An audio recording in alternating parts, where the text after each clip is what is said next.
Tema 13. La revisión de los tratados internacionales. En ocasiones, tales situaciones concretas requieren que las normas jurídicas contenidas en los tratados internacionales preexistentes se adapten a la realidad actual. Puede suceder que, de la revisión, se llegue a cualquiera de las siguientes condiciones. A. Que no se modifique el tratado anterior. Un ejemplo es el protocolo para prevenir, reprimir y sancionar la trata de personas que complementa la Convención de las Naciones Unidas contra la Delincuencia Organizada Transnacional. Artículo 18. Enmienda. Fracción 1. Cuando hayan transcurrido 5 años desde la entrada en vigor del presente protocolo, los Estados parte en el protocolo podrán proponer enmiendas por escrito al Secretario General de las Naciones Unidas, quien a continuación comunicará toda enmienda propuesta a los Estados parte y a la conferencia de las partes en la Convención, que la examinen y decidan el proceso. B. Que el tratado anterior se mantenga en vigor y que no desaparezca algunas cláusulas. Un ejemplo, aun con el protocolo anterior, lo menciona en el artículo 18, fracción 5. Cuando una enmienda entre en vigor, será vinculante para los estados parte que hayan expresado su consentimiento al respecto. Los demás estados parte quedarán sujetos a las disposiciones del presente protocolo, así como a cualquier otra enmienda anterior que hubiese ratificado, aceptado o aprobado. C. Que subsista el tratado anterior con las modificaciones acordadas en el procedimiento de revisión. Un ejemplo es el convenio sobre transporte aéreo entre el Gobierno de los Estados Unidos mexicanos y el Gobierno de la República de El Salvador. Artículo 18. Consultas y modificaciones. Fracción 3. Si las partes contratantes acordaran modificar este convenio, las modificaciones se deberán formalizar a través de un canje de notas diplomáticas y entrarán en vigor mediante un canje de notas adicionales, en que las ambas partes contratantes se comuniquen haber cumplido con los requisitos exigidos por su legislación nacional. D. Que se deje sin vigencia el tratado anterior. E. Que el tratado anterior se sustituya por un nuevo tratado internacional. Del mismo modo, en la Convención de Viena sobre los Tratados, bajo la denominación de Enmienda y Modificación de los Tratados, de la parte 5, se regula lo relativo a la revisión de los tratados internacionales, en los artículos 39, 40 y 41. Según la Convención de Viena, la enmienda consiste en un proceso de revisión abierto a todos los estados contratantes, mientras que la modificación está reservada solo a un grupo de ellos. En la Convención hace mención de la revisión en el artículo 27. Protocolos adicionales. Cualquier estado parte podrá someter a consideración de los otros estados partes reunidos con ocasión de la Asamblea General de la Organización de los Estados Americanos proyectos de protocolos adicionales a esta convención, con el objeto de contribuir al logro de los propósitos enunciados en su artículo 11. Cada protocolo adicional fijará las modalidades de su entrada en vigor y se aplicará solo entre los estados partes en dicho protocolo. Desde otro ángulo, la revisión o enmienda y modificación puede estar prevista en el propio tratado, según el artículo 109 de la Carta de las Naciones Unidas, salvo en los tratados constitutivos de las organizaciones internacionales para las cuales no se prevé revisión. Otros autores mencionan que la enmienda es aquella que prevé la posibilidad de enmienda de los tratados, con la condición de que sea por acuerdo entre las partes. El procedimiento será el mismo para la celebración de los tratados. Las reglas específicas. En primer lugar, hay que atenerse a lo dispuesto en el tratado objeto de la enmienda. A falta de estipulación expresa, se notificará la propuesta de enmienda a todos los estados contratantes, quienes podrán participar en la decisión sobre las medidas a adoptar y en las negociaciones y en la celebración de cualquier acuerdo de enmienda. Modificación. Dos o más estados partes en un tratado multilateral pueden modificarlos, concluyendo que otro reglamente sus relaciones mutuas. La modificación está sometida a las siguientes reglas: que esté prevista en el propio tratado, sin estar prohibidas por él, que no afecte a los derechos u obligaciones de las demás partes, no sea incompatible con el objeto y fin del tratado, que las partes interesadas notifiquen a las demás partes la intención de celebrar el acuerdo y la modificación del tratado que en tal acuerdo disponga. Tema 14. La extinción de los tratados internacionales. Los tratados internacionales no son eternos, ni siquiera los que asimismo se denominan como perpetuos. Están sujetos a la ley universal del cambio y consecuentemente pueden extinguirse por las siguientes causas. A. Conclusión del término pactado en el propio texto del tratado internacional. Un ejemplo es la Convención para la Prevención y la Sanción del Delito de Genocidio. Artículo 14. La presente convención tendrá una duración de 10 años a partir de su entrada en vigor. B. Denuncia del tratado por cualquiera de los estados vinculados por el mismo. Un ejemplo es la presente Convención Interamericana contra la Corrupción.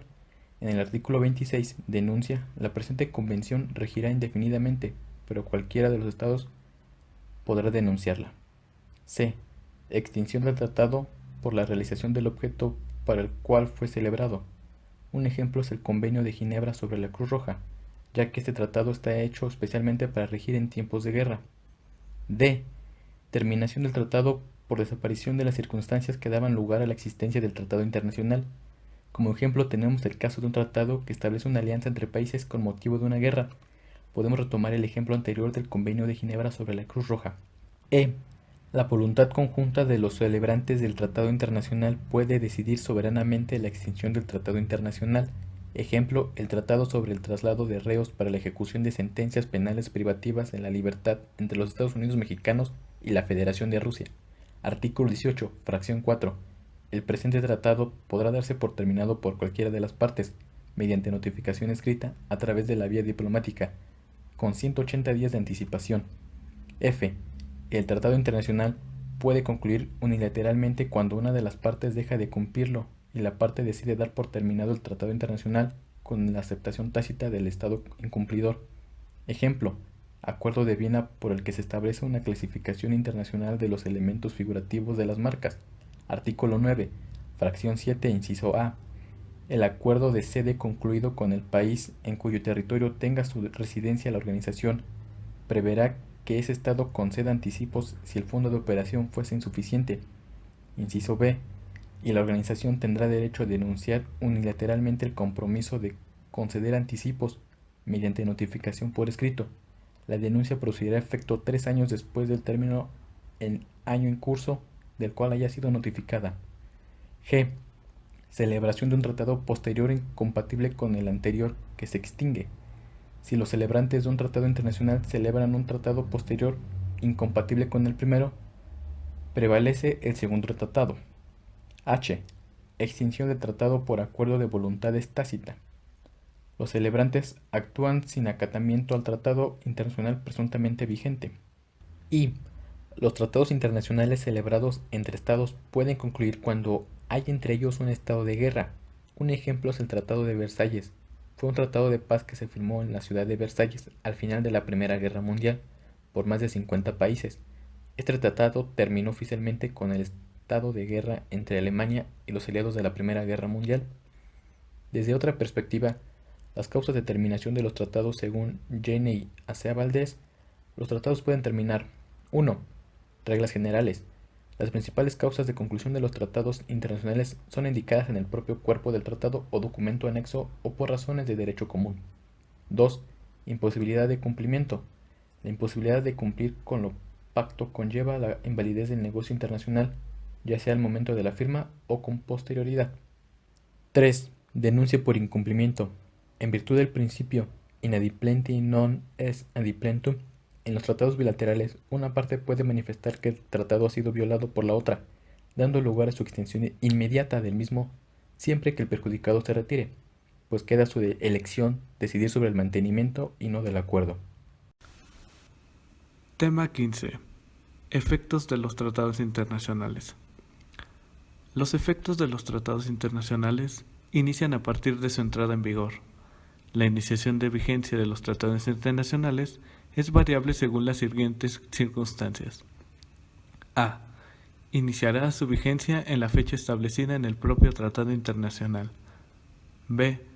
Si el tratado internacional no regula su iniciación de vigencia entre los estados celebrantes y se trata de un acuerdo internacional que no requiere ratificación, la vigencia iniciará al momento de la firma respectivo del tratado internacional. C.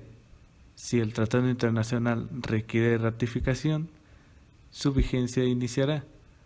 Si no tiene cláusula de iniciación de vigencia, el día que se haga el canje de instrumento de ratificaciones. Todo esto se encuentra regulado por el artículo 24 de la Convención de Viena. En el caso de nuestra convención, en su artículo 25 establece la entrada en vigor de la siguiente manera. La presente convención entrará en vigor el 30º día a partir de la fecha en que haya sido depositado el segundo instrumento de ratificación. En cuanto a otros efectos de los tratados internacionales, Es oportuno señalar que el principio general es que los tratados solo producen efectos para los estados o sujetos celebrantes, aunque tal principio sufre algunas excepciones, como pueden ser la exclusión de zonas territoriales, tratados internacionales que establecen estipulaciones a favor de terceros estados, o tratados internacionales que establecen obligaciones para terceros estados. Esto queda concertado en su artículo 32 de la Carta de las Naciones Unidas. Tema 16. El cumplimiento de los tratados internacionales. Uno de los aspectos que hay que señalar es el de que cada Estado que tiene a su cargo deberes emanados del Tratado Internacional está comprometido de buena fe a su acatamiento, que ha de ceñirse estrictamente a llevar a cabo estas obligaciones que le corresponden.